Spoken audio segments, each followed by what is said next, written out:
We are back for the very exciting conclusion of sitting poses. Now, if you guys remember from last week, we talked about sitting poses and I added something to it, a little bang for your buck. We talked about squishy butts. If you're interested, you don't know what I'm talking about, go check out that video. Pretty good descriptions on squishy butts. But for today, I want to really make your fake YouTube money go places, so we're going to talk about the all-important flabby tum-tum. Let's just jump to the visual examples. All right, so, oh my god, not that, next slide.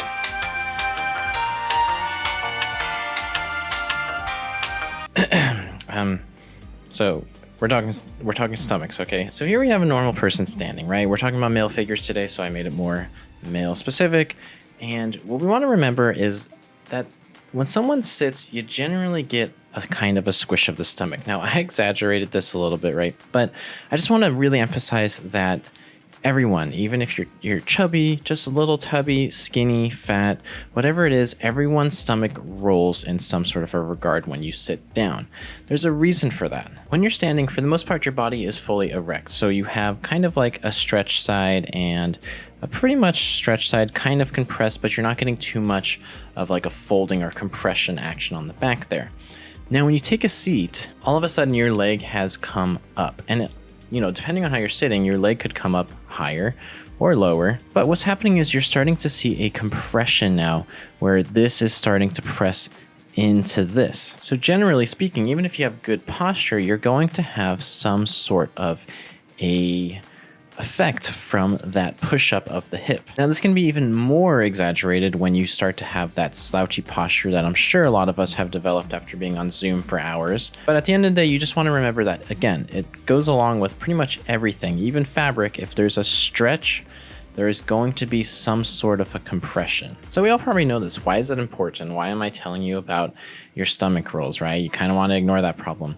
Here's the situation. When someone sits, it's more believable if you can achieve that overlap that is happening. This overlap is going to show that someone is sitting. It's also going to show their posture, their pose. This guy is potentially looking at his phone or looking at something. We know he's leaning forward, and that's further emphasized by his stomach tucking over his hip. If we take the same guy and now recline a pose, you can see that we really don't have that stomach overlap. Now, of course, if this guy was heavier set, you still might get a little bit of a stomach fold going on, or more depending on the size, whatever it is. But again, we want to be able to emphasize the story. And just when we're talking about like the average person, so to speak, we want to remember that now we're getting the idea that he is reclining. He's a little more stretched back from the front. His front is now stretching. But if you look here, you can see a little bit of that back starting to fold. So again, these are all just elements that are going to kind of be your cheat sheet to really pronouncing your pose. All right, just like last time, we are going to be starting pretty quick here. So get your sketchbook or whatever you need. We got 5 1-minute drawings today, 4 2-minute drawings, and 2 5-minute drawings. Let's get into it. All right, so 1-minute drawings. So remember with these, I did put the guidelines on there for you guys, use them as much as you need.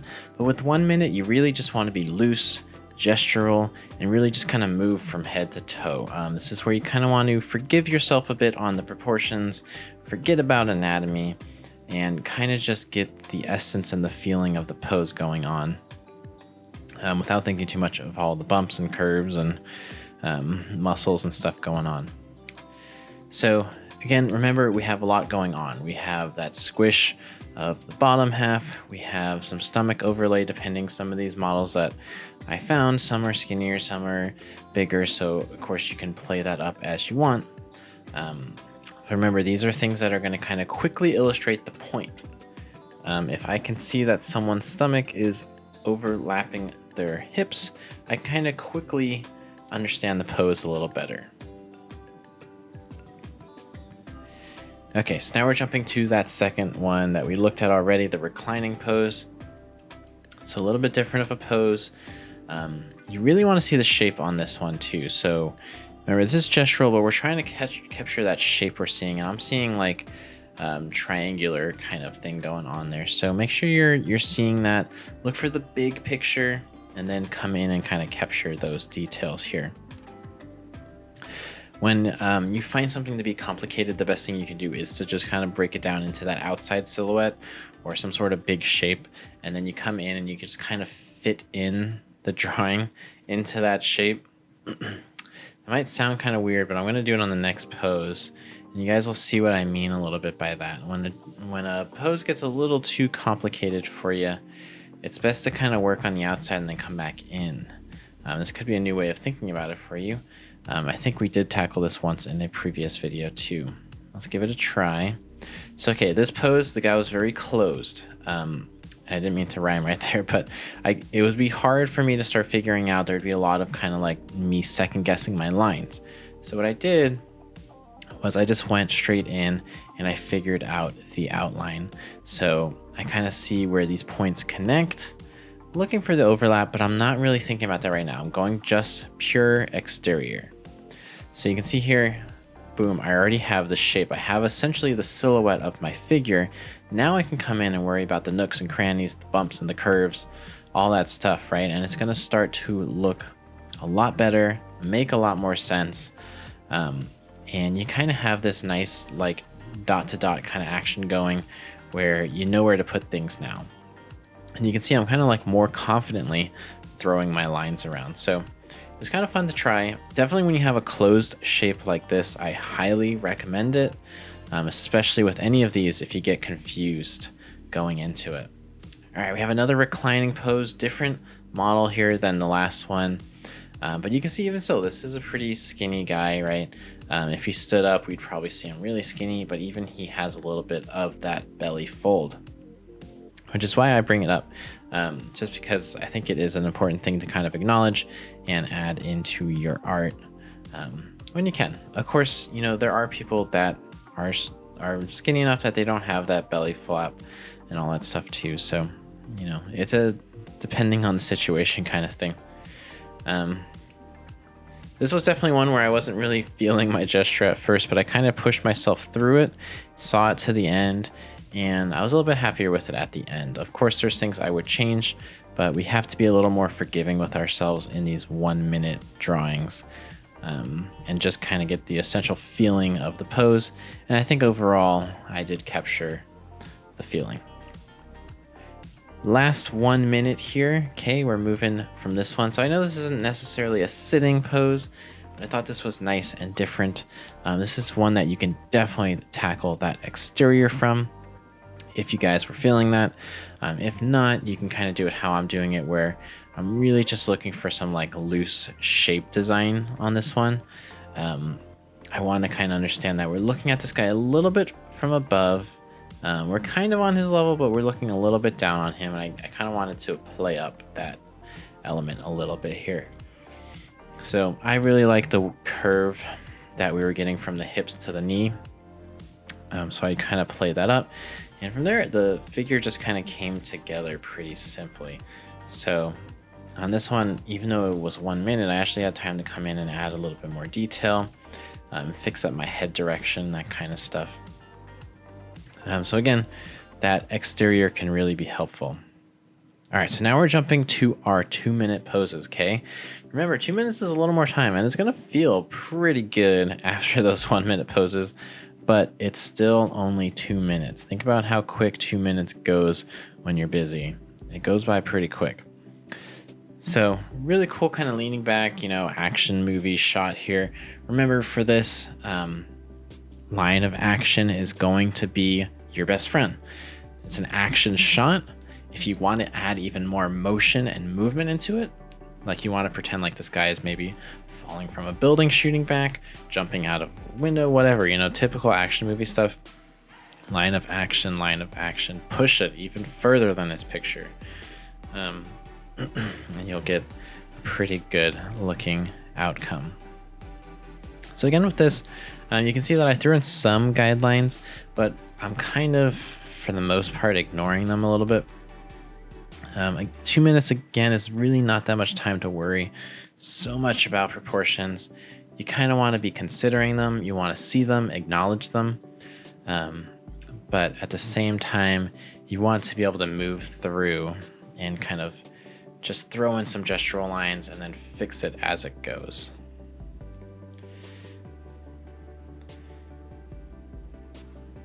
So you can see I'm using a little bit of my extra time to get in some of those minor details there.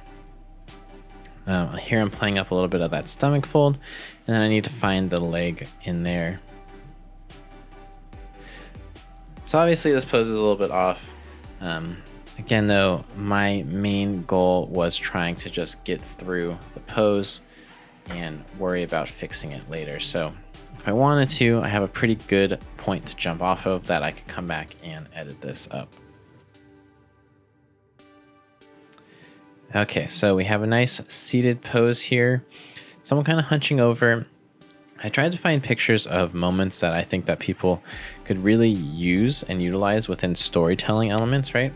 So you can see this could be easily like, I mean, this could go from someone being bored, waiting, or this could be someone grieving, right? And there's little things that you can also add to this in terms of clothes and background and all that stuff that would add to that. But knowing how to do that pose initially is going to be pretty important. So for this one, proportions were very helpful. They kind of helped me know where to place my head. I was able to see that at the halfway line was about that top of the knee that's closest to us. And it always looks off at first when you're doing these. You guys got to remember that the proportions and the perspective is a little skewed when you have a leg that is really close to you, and then the other leg, obviously it's not like miles away from us, but that other leg does have some distance between the front and the back leg. So you want to be able to kind of acknowledge that there's going to be some skew there, and you can play it up. So kind of like push yourself to be a little uncomfortable with your drawing at first, especially in these new poses when you guys aren't used to these, and then kind of move from there. Again, we want to remember that these drawings are meant to be experimental. They're meant to kind of be throwaway drawings in a way. You know, like gesture drawing is not necessarily something you're going to go and show and blast all over social media. You might get a really good one that you're excited about, and that's awesome. But for the most part, you kind of want to just go into this with the mindset of being experimental. And you can see once I placed in that foot, the whole perspective of this figure kind of came together, where at first it was looking a little off. All right, similar pose, more drooped from a different angle, of course. So this is one that I definitely recommend, at least for the top half, probably for the whole picture. If you could, go for that exterior shape detail at first. That's what I went for. For the most part, I started filling in some little details here and there. But I really think that this had a pretty nice shape to it. And overall, that's what I was trying to accomplish. So I kind of went in and, you know, me, of course, I got stuck on some details, but finding some of these things helped me to start placing things. So I found this hand, and I knew that that hand was connected to the other hand, right? They're overlapping each other. So I was able to come in and find where the other arm would connect. And it's also kind of helped me find my head placement as well. So I just threw in a quick circle there. Something that is really throwing me off in this picture is how close that head is because of the droop position to the crotch. Now, that might sound funny saying that, but it's just something that, like, you don't really think of people from this angle, and you don't really think of how it necessarily looks or how to draw it when people are kind of drooped from this angle, right? So seeing how close that head is to, like, the underwear, for example, it could be something that might throw you off. So try to fight past that and draw what you see. Draw it just how close you see it, because your brain's going to be telling you there's no way that his head is next to his hips. There's no way, right? My head is on top of my shoulders. But we want to remember that this pose is being exaggerated. This pose is telling us a story. It's telling us an emotion. In order to do that, this figure is hunched and bent over.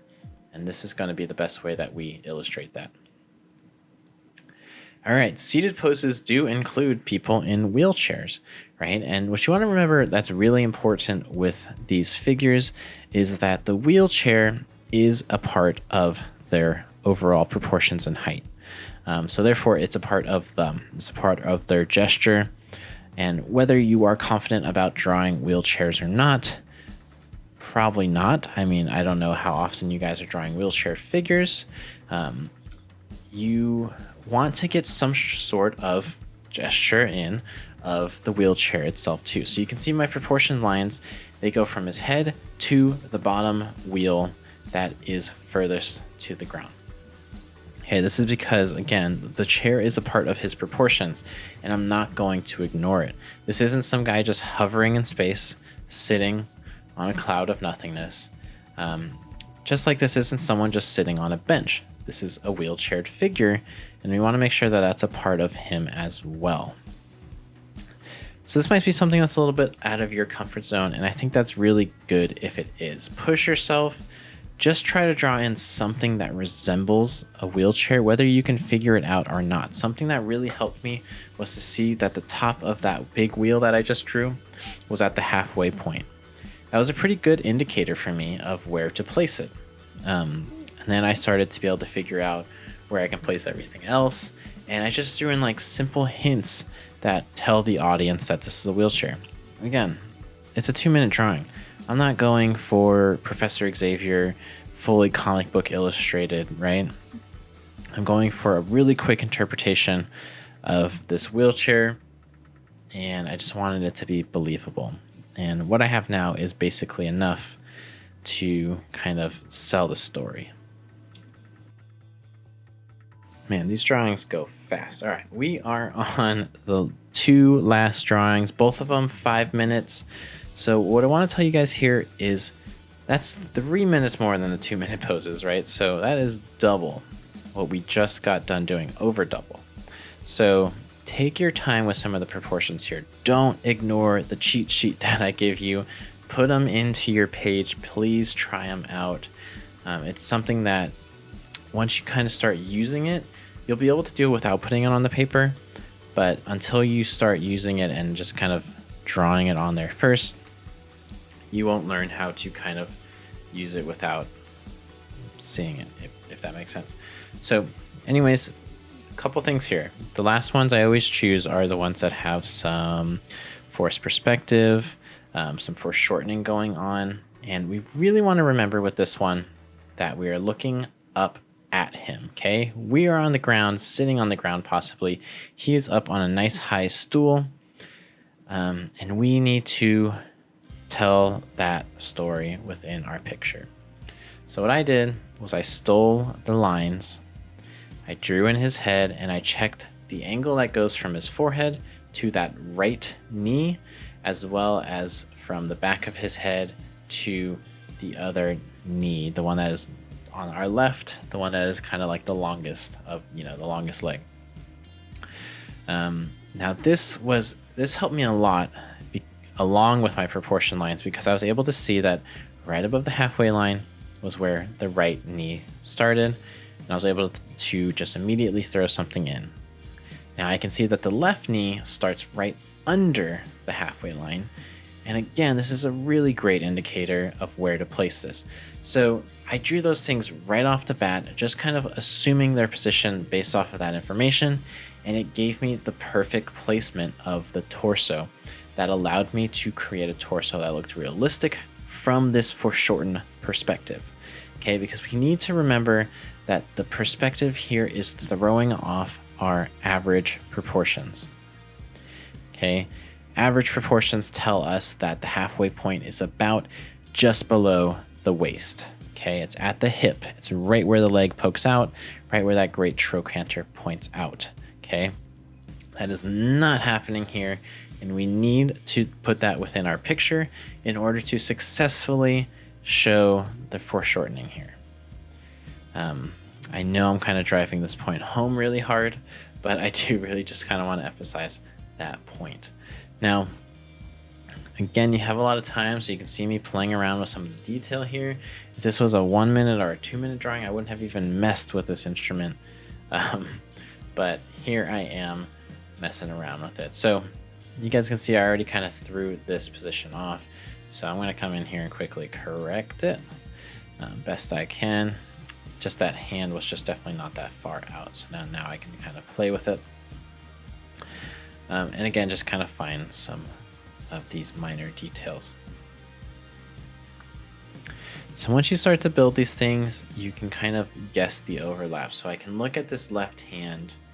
I'm talking from our perspective, so our left. You can see that his hand just perfectly overlaps with where his shoulder would be.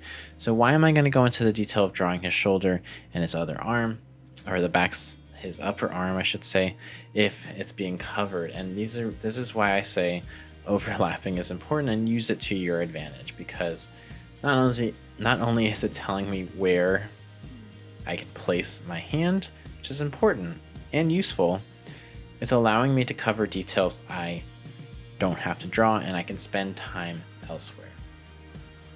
All right, so now I move down my page. Again, if you guys joined in the last video, we're seeing that situation here where the knee to the toe has this really long halfway proportion kind of a thing. That is not a standard proportion. And I just kind of want to emphasize that a lot, because it's something that happens specifically from this angle, from this foreshortening pose, and I just want you guys to be able to see that. Now, I say this in a lot of videos. If the figure is sitting on something, if the figure is interacting with something, draw it in, okay? It might not seem important. You might be like, I want to draw something else. The stool is important. It's a part of the figure. Okay, last one, and here we go again with my extreme foreshortening poses. Now we're looking from a different angle. We are above this person. So again, this is a really important pose to draw in your proportions. Really trying to drive that home for you guys. I hope you guys are taking that to heart. If you're struggling here, if you're wondering why your drawing is not coming out looking like the picture, I can only tell you to just please try using your proportion lines. So that being said, I drew in my proportion lines. I got my halfway, and then I got my quarters, okay? I was able to see by doing that, looking over at my cheat sheet, that the head is about 1.25 quarters, maybe a little smaller than 1.25 quarters. And that's really important, because the head in this picture is going to be one of the biggest things that needs to be emphasized, because it is the closest to us in this seated pose. So you can see here, I'm going for that exterior shape kind of thing again, and it looks really funny. Whatever is happening right in here, it looks really funny, but I'm just trying to follow my proportion lines for now. I can always come in and make the head smaller, bigger, whatever I need to do later. But for now, what I'm seeing is that back arch, and then how that stomach kind of like overlaps a little bit with the butt section, right where the hips kind of turn. So here I'm coming in and I'm grabbing some of that exterior work again, and I'm just letting this guide me through the rest of this drawing. With my proportion lines, I'm able to see where, if I got a little bit of an indication of that arm, maybe where my feet go, I could see right around here is where I want to start placing some of the detail of that leg that is closest to us. And we got to remember that I know this placement might feel off to you, but if you take a line from that calf and you bring it straight up, it is right under that guy's nose, almost even more to the left side of his face. And again, this is something that happens when you get this skewed, foreshortening, extreme perspective going on. And it's really good to practice this to kind of push yourselves and see things from a different point of view. So here, because I found that, I was able to come in and now find our other foot, our other piece of information. Because again, they're connected. So I was able to just kind of throw that in, and you guys can see that now I have a pretty successful outline of my drawing. So everything from here is pretty much smooth and easy, because all I have to do is start figuring out how to piece together that inside without not having that information, essentially. So I was able to kind of draw a little indication of the shirt and let that seam line of the shirt show me where the shoulder is, and it kind of just took me right to the arm. And then now I was able to find that front facing arm. So these details are pretty good. You're just kind of coming in and connecting the dots a little bit here. You don't want to worry too much about really tight details. Again, 5 minutes is pretty good of time, but it's still not like you're doing a finished drawing kind of time here.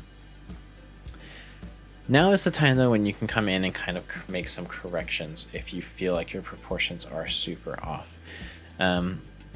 If you guys can see, and this is another reason I really emphasize this in the beginning, showing that stomach overlap where you can kind of see it's like the line of the shirt before it goes to those tan boxers, where his like back, no better word, his back fat is kind of like poking out, and then his hips are kind of underneath it. Showing that, having that overlap in the picture, really just boom, it just brought it to life. It just made the foreshortening make sense. It doesn't look off anymore like it did when it was just an exterior outline. So I know I kind of drive these funny points home. I give them little funny names, but I do want you guys to understand that there's a point. There's a method to my madness. I had some time here. I could have drew in a little bit more of those details of the body, but decided I wanted to start drawing in some of the face, and use the rest of my time for a little bit of detail.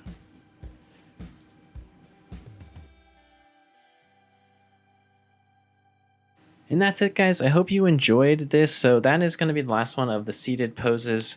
I think I got some ideas for how I'm going to start a new series coming up next. Please let me know if this helped you, if you liked it. If you got more ideas for future videos, I'm always open to hearing those. But from here, I'm going to say I'll see you guys in the next video. Thank you for watching.